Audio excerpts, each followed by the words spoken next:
Assalamualaikum warahmatullahi wabarakatuh. Bismillahirrahmanirrahim. Alhamdulillahirabbil alamin. Wa bihi nasta'in ala umurid dunya waddin. Wassalatu wassalamu ala asyrafil mursalin sayyidina wa habibina wa syafi'ina wa maulana Muhammad wa ala alihi wa sahbihi wa sallim tasliman katsiran katsira wa man tabi'um bi ihsanin ila yaumiddin adada khalqihi ta'ala wa ridha nafsihi wa zinata arshihi wa midada kalimatihi kama yuhibbu rabbuna wa yarda. Rabbi shrah li sadri wa yassir li amri wahlul 'uqdatam min lisani yafqahu qawli. Subhanaka la ilma lana illa ma 'allamtana innaka antal alimul hakim. Subhanaka la ilma lana illa ma 'allamtana innaka antal alimul hakim. Subhanaka la ilma lana illa ma 'allamtana innaka antal alimul hakim. Allahumma faqqihna fid din wa 'allimna ta'wil waftah 'alaina hikmataka wa anshur 'alaina min khazaini rahmatika ya arhamar rahimin. Ya hayyu qayyum rahmatika nastaghis. Aslih lana sya'nana kullah wa la takilna ila anfusina tarfata 'ain. Alhamdulillah, para pencinta ilmu yang dirahmati Allah sekalian di mana saja berada ya. Di petang yang mulia ini kita berjumpa lagi dalam pertemuan mingguan. Kita sudah berada di bulan Rabiul Awal ya, dan minggu kedua bulan Oktober 2021 ya. 2 Rabiul Awal 1443 Hijrah. Alhamdulillah kita masih bersama ayat dalam suratul Baqarah yang dikaitkan dengan doa, karena tajuk kita ini doa dalam Al-Quran. Bila kita bicara tentang doa dalam Al-Quran, Al-Fatihah kita sudah bicara secara ringkas di pertemuan pertama dan kedua.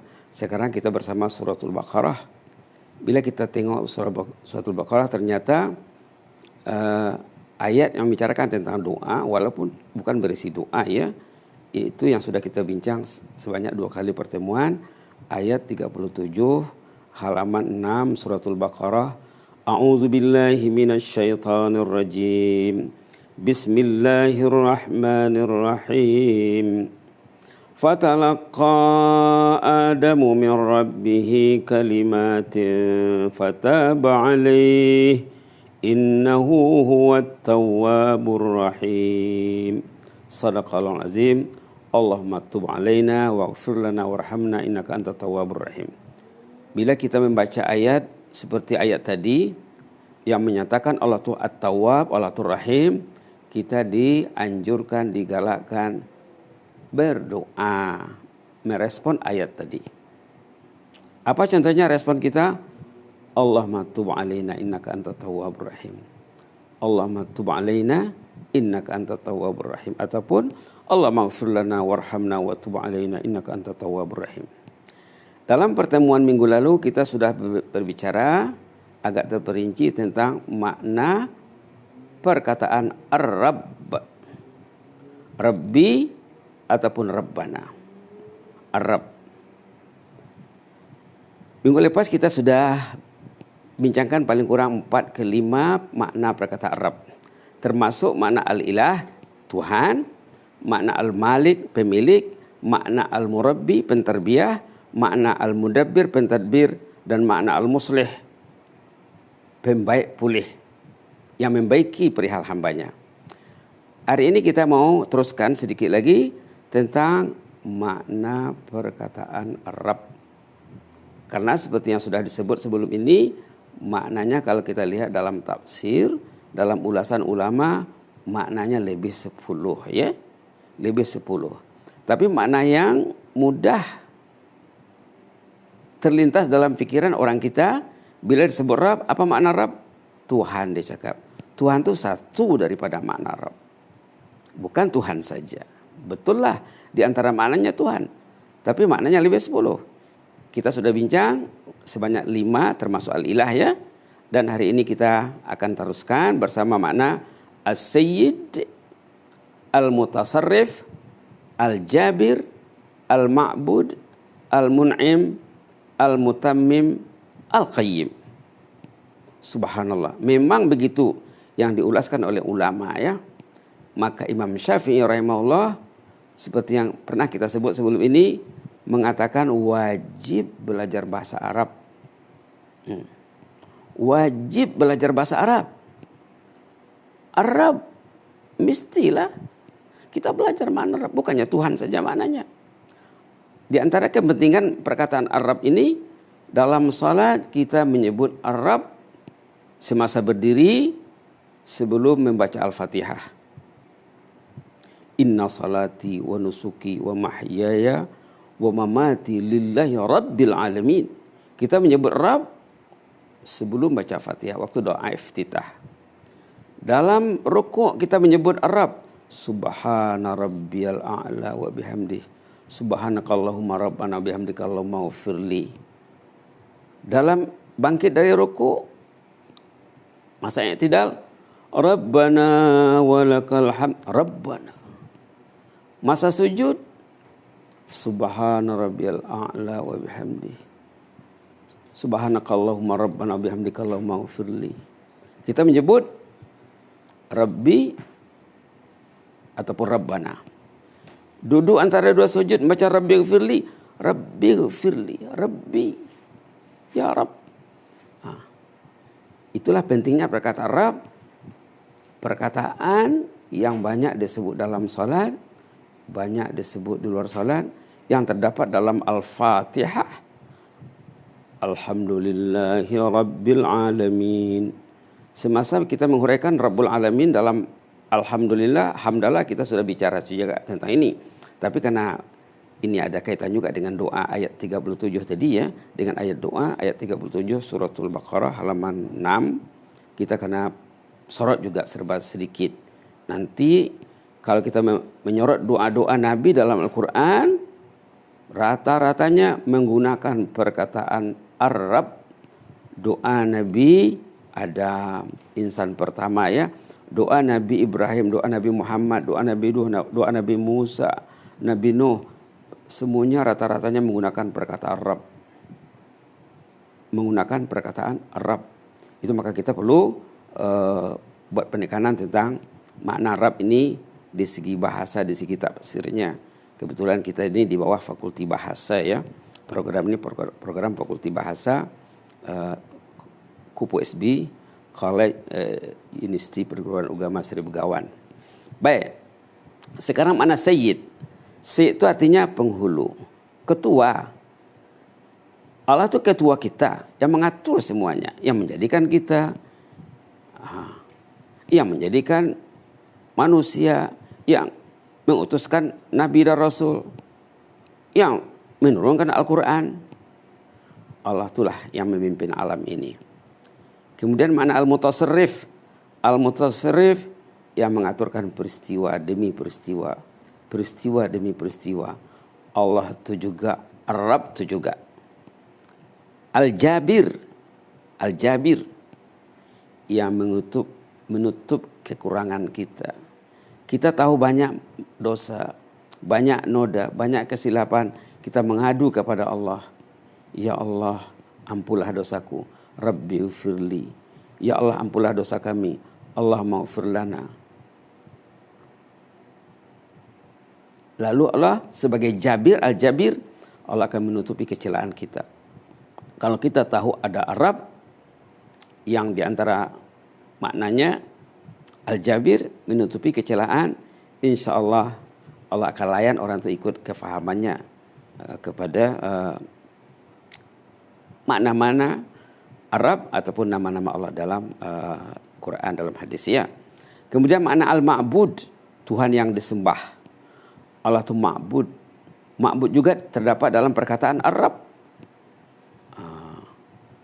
Lagi makna al-mun'im, pemberi nikmat. Ini di antara makna yang besar ya. Kita itu 24 jam berada dalam nikmat Allah. Kita itu berbalut nikmat. Kita karena mengira nikmat. Kita karena membicarakan nikmat. Rata-rata orang hafal surah Ad-Duha ya. Di penghujung surah Ad-Duha itu apa? Wa amma bi ni'mati rabbika fahaddits. Nikmat Allah itu selalulah disebut. Supaya kita tahu yang kita tuh berbalut nikmat 24 jam. Hidup nikmat, bangun nikmat, tidur nikmat, duduk diam nikmat, bergerak nikmat, berjalan nikmat, olahraga nikmat, bekerja nikmat. Subhanallah. Allah tuh mun'im. Allah tuh beri kita hidup, beri kita sehat, kesehatan nikmat. Ilmu nikmat. Malah bagi orang yang dalam pemandangannya, bala itu boleh dilihat sebagai nikmat katanya. Maka mereka mengatakan bala nikmat. Bala tapi nikmat. Kenapa? Dengan adanya bala, orang tuh akan muhasabah diri. Di mana silapku? Di mana silap kami? Di mana silap rakyatku? Di mana silap umat? Di mana silap umat manusia? Kenapa ada COVID? Ini teguran Allah karena manusia banyak buat silap. Kalau orang itu buat silap dan tahu akan kesilapannya, alhamdulillah. Yang susahnya apa? Dia buat silap dan buat silap lagi, tidak menyadari kesilapannya. Ini yang susah ya. Ini yang susah. Itu maka Islam selalu melihat dari benda-benda yang negatif itu, perkara negatif nampak sudut positifnya. Maka dikatakan dalam Islam bala nikmat. Bala tapi nikmat. Kenapa datang bala? Karena teguran Allah. Agar kita muhasabah diri, agar kita bertaubat kepada Allah. Kalau kita bertaubat, tidak mungkin ada bala. Kalau kita beristighfar, tidak mungkin ada bala. Ayat yang selalu dibacakan oleh guru-guru kita, wa ma kana Allahu mu'adzibahum wa hum yastaghfirun. Tidak mungkin azab Allah itu turun kalau manusia beristighfar, kalau umat ini beristighfar. Jadi salah satu cara mencegah bala, banyakkan istighfar. Doa tolak bala, iya betul, kita tolak bala, tapi kita tingkatkan istighfar. Istighfar yang nomor 1 dalam Quran katanya apa? Istighfar waktu sahur. Wabil asharihum yastaghfirun. Jadi kalau betul-betul nak mencegah bala, ada kala agenda istighfar di waktu sahur di ujung malam. Mudah-mudahan ya, mudah-mudahan bala ini cepat berakhirnya, insya Allah. Makna mun'im tadi, Allah pemberi nikmat. Bagi orang yang melihat secara positif, bala pun dilihatnya sebagai nikmat, karena dia melihat sebagai teguran Allah, peringatan Allah kepada kita nih, agar kita tidak hanyut dalam kelalaian. Subhanallah. Dan juga kalau dilihat secara teliti lagi, jangan-jangan nikmat itu yang diberikan Allah sebagai nikmat, jangan-jangan menjadi bala. Begitu juga sebaliknya ya. Tadi bala sebagai nikmat, ini pula nikmat sebagai bala. Ada kesehatan, ada akal, ada kemudahan, ada rumah, ada kendaraan, tapi tidak dimanfaatkan secara maksimum untuk berbuat taat kepada Allah. Sungguh jauh berbeza antara rumah yang orang tuh baca Quran di dalam dengan rumah yang tidak didengar Al-Quran. Kalau dalam rumah tuh orang baca Quran, suami baca Quran, istri baca Quran, anak-anaknya hati Al-Quran, berarti rumah itu nikmat di atas nikmat. Kalau dalam rumah itu digunakan untuk membuktikan nikmat yang diberikan Allah, lalu Quran dibaca, tahajud dilaksanakan, nikmat di atas nikmat. Kalau nikmat itu kita lupa yang dia itu nikmat, dan nikmatnya akan ditanya ya. Tadi kita sebut ayat dalam penghujung surah Ad-Duha yang semua orang hafal, wa amma bi ni'mati rabbika fahaddits. Ada lagi ayat dalam surah At-Takatsur yang rata-rata kita hafal juga, tsumma latus'alunna yauma idzin 'anil na'im. Kamu akan ditanya tentang nikmat Allah. Nikmat rumah akan ditanya. Berapa biliknya di rumah, berapa besar rumah, berapa biaya buat rumah, apa kerja ahlul bait dalam rumah itu. Allah itu sebagai mun'im yang terkandung dalam Ar-Rabb. Allah sebagai pemberi nikmat, dia ingin kita itu mensyukuri nikmat agar nikmat tadi digandakan, dilipat gandakan kuantiti dan quality. Kualitas dan kuantitasnya berganda. Kalau kita mensyukurkan nikmat, la in syakartum la azidannakum. A'udzubillahi minasyaitonirrajim, ayat 7 surah Ibrahim ya. Wa idz ta'azzana rabbukum la in syakartum la azidannakum. Kalau kamu bersyukur akan ditambahkan nikmat itu. Itulah perlunya kita menyelami makna al-mun'im dalam Ar-Rabb, karena dengan nikmat itu, nikmat tadi akan bertambah kalau disyukurkan. Kalau kita lupa kepada mun'im, pemberi nikmat, lalu kita tak tahu mensyukurinya, jangan-jangan orang itu jatuh kepada kufur nikmat. Wala in kafartum inna azabi lasyadid. Kalau kamu kufur nikmat, kamu menempah azab yang dahsyat. Subhanallah. Maka ulama melihat di antara sisi apa? Sisi positif daripada bala ini adalah mengingatkan kita tentang kesilapan kita dalam mensyukuri nikmat, agar kita mensyukuri nikmat. Tadi kita sudah sebut bahwa salah satu mencegah bala ini istighfar. Salah satu lagi kaidah mencegah nikmat, mencegah bala, mensyukuri nikmat. Kenapa datang bala? Karena nikmat tidak disyukuri. Orang lupa kepada mun'im yang memberi nikmat, lalu nikmat tadi tidak dimanfaatkan mengikut apa yang ditentukan oleh Allah Subhanahu wa taala. Lalu datanglah azab. Subhanallah, subhanallah. Kemudian makna mutammim. Makna mun'im ini cukup menarik kalau dibicara secara panjang ya. Makna mutammim yang menyempurnakan nikmat. Setiap nikmat yang diberikan Allah, macam mana kita ingin memanfaatkannya secara sempurna, itulah kerja mutammim. Allah yang membantu kita menyempurnakan nikmat tadi. Subhanallah. Allah yang membantu kita. Kemudian di antara makna yang terakhir yang mau dibincang hari ini, makna al-qayyim.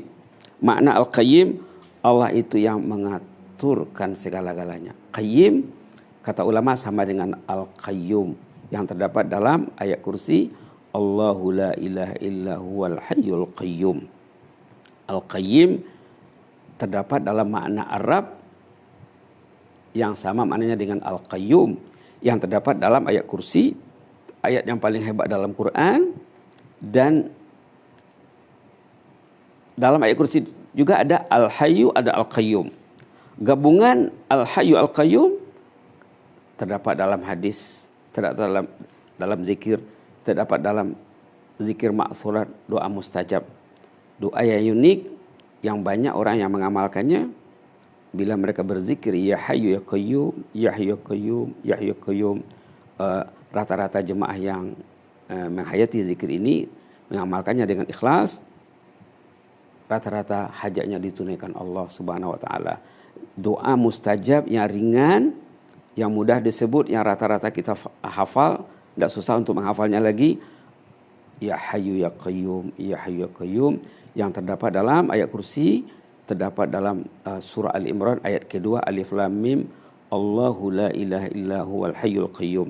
Itulah ya di antara makna Arab yang sudah kita bincang, yang terdapat dalam ayat 37 surah Al-Baqarah halaman 2, berhubung kait dengan kisah Nabi Adam dan Siti Hawa, yang ada hubung kaitnya dengan ayat 23 surah Al-A'raf, Rabbana zalamna anfusana wa illam taghfir lana wa tarhamna lanakunanna minal khasirin. Untuk itu dalam pertemuan yang lain nanti kita akan bincang tentang doa lain, mungkin doa Nabi Ibrahim yang terdapat dalam suratul Baqarah, doa Nabi Muhammad juga, doa orang beriman juga ada dalam suratul Baqarah. Mudah-mudahan kita mengamalkan doa inilah ya, apa tadi, Rabbana zalamna anfusana wa illam taghfir lana wa tarhamna lanakunanna minal khasirin. Dan zikir doa pendek ya hayyu ya qayyum, ya hayyu ya qayyum, yang dibaca oleh Rasulullah dalam sujud saat-saat terdesak. Doa Rasulullah saat terdesak. Kalau baginda terdesak, baginda akan membaca ya hayyu ya qayyum, ya hayyu ya qayyum, sama mana berdoa di luar salat atau berdoa di dalam sholat waktu sujud sangat luar biasa sekali kesannya, sesuai menurut keikhlasan dan keyakinan kita masing-masing. Marilah kita sama-sama membaca doa ini ya. Sebagai penutup kita baca doa Nabi Adam yang disebut dalam surah Al-A'raf tadi. Rabbana zalamna anfusana wa illam taghfir lana wa tarhamna lanakunanna minal khasirin. Dan doa zikir yang diajar oleh Rasulullah kepada putri kesayangannya, Ya Hayyu Qayyum bi rahmatika astaghis aslih li sya'ni kullah wa la takilni ila nafsi tarfata'in. Mudah-mudahan kita dipertemukan lagi. Mudah-mudahan kita tetap dalam lindungan dan jagaan Allah Subhanahu wa taala. Mudah-mudahan cepat terangkatnya wabak Covid ini dari kalangan umat Islam dan umat manusia semuanya. Amin rabbal alamin. Inni uhibbukum fillah. Jazakumullah khaira wa astaudiukumullah. Wassalamualaikum warahmatullahi wabarakatuh.